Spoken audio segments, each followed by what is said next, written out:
की खुशियों से बढ़ के मेरे लिए कुछ नहीं। वो जानती है ना मुझसे कितना प्यार करता हूं मैं।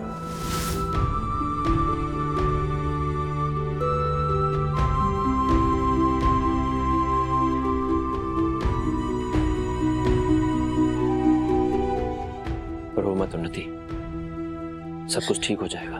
तुम क्यों आए हो यहाँ पे? हाँ, जाओ यहाँ से। तुम्हें क्या फर्क पड़ता है? तुम तो छोड़ के जाने वाले थे ना, और तुम्हें तो कोई लेना देना ही नहीं हमारे रिश्ते से। तुम बस मेरे भैया से नफरत करते हो और कुछ ही। तो प्लीज लीव। उन्नति। क्या उन्नति? हाँ, तुम ही मेरे भैया को कमरे से खींचते हुए लाए थे ना, उन्हें इतना उल्टा सीधा सुनाया। तो तुम्हें क्या फर्क पड़ता है कि मेरे भैया जिए या मरे, या उसका मुझ पर क्या असर होगा? विक्रांत, तुम बस अपनी नफरत में जियो, और तुम्हारे हिसाब से तो हम अमीर लोगों के साथ यही सब होना चाहिए ना। So please leave. देखो उन्नति, तुम्हारे भाई के साथ जो भी कुछ हुआ है ना, उसका दोष मुझे मत दो। राघव के साथ जो हुआ है उसके साथ साथ मेरी बहन का जीवन भी बर्बाद हुआ है ना। क्या कह रही हो तुम कि मैंने तुम्हारे भाई का अपमान किया था? अब तो मुझे एक बात बताओ, ऐसा कौन सा अच्छा भाई है जो अपनी बहन की ऐसी गंदी तस्वीरें देखकर होश नहीं खो बैठेगा? मैंने तो हमेशा ही कहा था ना कि मैं एक मामूली मिडिल क्लास का लड़का हूं। मेरे लिए सब कुछ संस्कार है, और मेरी बहन के लिए भी संस्कारों से बढ़कर कुछ नहीं था जब तक वो तुम्हारे भाई से नहीं मिली थी। और अब तुम देख रही हो कैसे उसका इस्तेमाल कर फेंका जा रहा है। और ये सब देखने सुनने के बाद मैं होश नहीं खो बैठूंगा? क्या मैं कुछ नहीं बोलता राघव को? माफ करना उन्नति, मैं इतना महान नहीं हूं, और ऐसा कोई मैंने दावा भी नहीं किया। तुम जो सोच रही हो वो सब सोचने के लिए आजाद हो। मैंने कहा था ना कि मैं तुम्हारे लायक नहीं हूं। तुम बहुत अच्छी और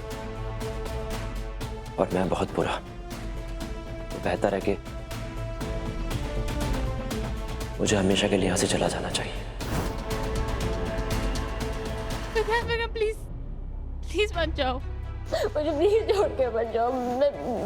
मेरे लिए मेरे भैया से बढ़कर इस दुनिया में कोई भी नहीं है।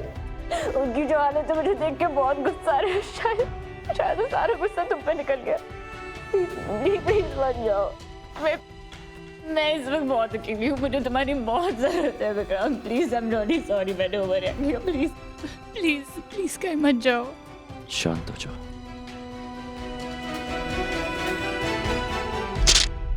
लो बहना, ये देखो। ये क्या है? अरे राघव के नाम पे क्या क्या प्रॉपर्टी है उसकी लिस्ट है ये। क्यों? देखो बहना, ऐसा है, अगर राघव को कुछ हो गया ना तो रीत उसकी सारी प्रॉपर्टी हड़प लेगी।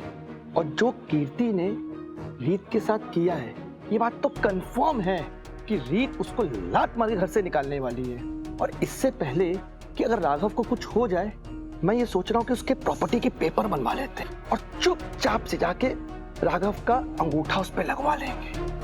और बाद में ये बोल भी देंगे ना कि राघव ने कीर्ति के प्यार में उसके नाम पे सारी प्रॉपर्टी कर दी है। और जो ये माहौल चल रहा है ना, सब मान भी जाएंगे कि राघव ने ऐसा कुछ किया है। अगर हम लोगों ने अब ऐसा कुछ नहीं किया ना, तो ये बात तो कंफर्म है कि खाया पिया कुछ नहीं और ग्लास तोड़ा 4 आना वाला हाल हो जाएगा हमारा। अपना मुंह ना बंद रखिए। यहाँ मेरी बेटी की जिंदगी में आग लगी हुई है और तुम अपनी रोटियां सेक रहे हो उसकी आग पर। अपने पुराने करतूते भूल गए क्या? अभी भी तुम्हारी बेईमानियों के केस की फाइल है ना, बंद नहीं हुई है, खुली हुई है। तभी मुंह छुपाई इधर से उधर मारे मारे फिर रहे हो। अगर कहीं गलती से पुलिस के हाथे चढ़ गए ना, तो पुलिस के डंडे तुम्हें मार मार के सुझा देगी। इसलिए अपने दिमाग के घोड़ों को ना जरा लगाम दो, आराम से रखो, वरना तुम्हारा जीना हराम हो जाएगा। बहना मैं तो बस मुझे क्यों डंडे पड़ेंगे? मैंने क्या किया है? अच्छा, तू पूछे तूने क्या किया? अपने उस पुराने और फालतू मैप के हिसाब से दिन रात जेल में सुरंग खुदवाता रहा। हाथ पैर फट गए, हड्डियां चूर चूर हुई। और जब उस सुरंग से मैंने बाहर निकलने की कोशिश की तो तब से वो सामने वाली दीवार मेरे सर पे लगी। देख कितना बड़ा हाल हो गया। देख, नहीं तू रहने दे। और तू पूछ रहा है कि तुमने क्या किया है? हाँ, मुझे क्या पता जेल का मैप बदल जाएगा। मैं तो कुछ महीनों के लिए थाना या सालों से थोड़ी पड़ा था। और मैं बाहर हमेशा ये सोचता रहता हूँ कि आपको बाहर कैसे निकालूं। आप मुझे बातें सुना रहे हो। हाँ, मुझे दिख रहा है तू कितना परेशान रहता है दिन रात मुझे बाहर निकालने के लिए। जब भी आता है नया सूट नया बूट, वो देख नई जुराबी भी पहन कर आता है। दिख रहा है मुझे तू मेरे लिए कितना परेशान रहता है। मगर आपको ऐसी बातें करनी है ना तो मुझे बहस नहीं करनी। जा रहा हूँ मैं, बिना आपको वो जरूरी बात बताया जो मैं आपको बताने आया था। वीरेन रुक, पूरी बात बता कर जा। राघव का बहुत बुरा एक्सीडेंट हो गया है, क्रिटिकल कंडीशन में है वो।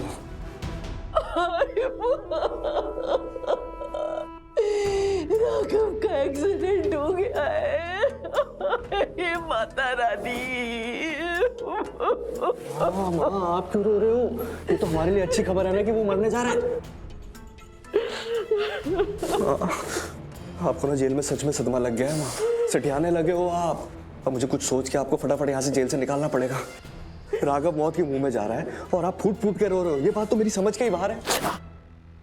ये तो समझ के बाहर ही होगा ना, क्योंकि तू इस दुनिया का सबसे बड़ा मूर्ख है। क्यों? अरे सुन वीरेन, अगर राघव क्रिटिकल कंडीशन में है तो रीत अपनी सारी नाराजगी, अपना सारा दुख, अपना सारा दर्द खोलकर राघव की देखभाल में लग जाएगी।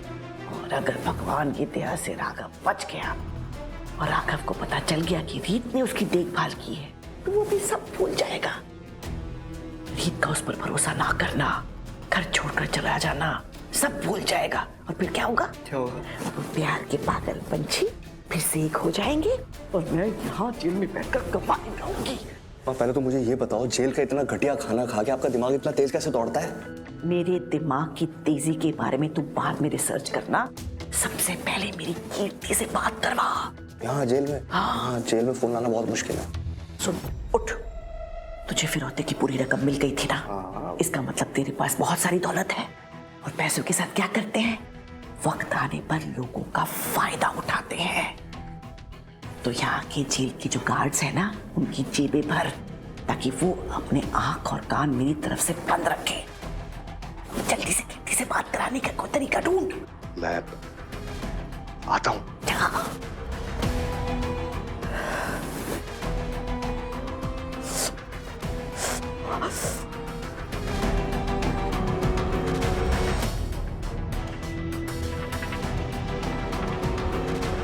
अगर इन्हें अभी थोड़ी देर में होश नहीं आता तो हमें हाई डोज देना पड़ेगा। रीत, रीत। डॉक्टर, लगता है पेशेंट को होश आ रहा है। मैं आता हूँ। डॉक्टर साहब, मैं यही नहीं कह सकता कि मिस्टर राघव खतरे से बाहर है, पर तसल्ली इस बात की है कि हमारे ट्रीटमेंट पे वो रिस्पॉन्स देना शुरू कर दिए। लेकिन डॉक्टर साहब, वैसे ही रीत कौन है, कहाँ रहती है?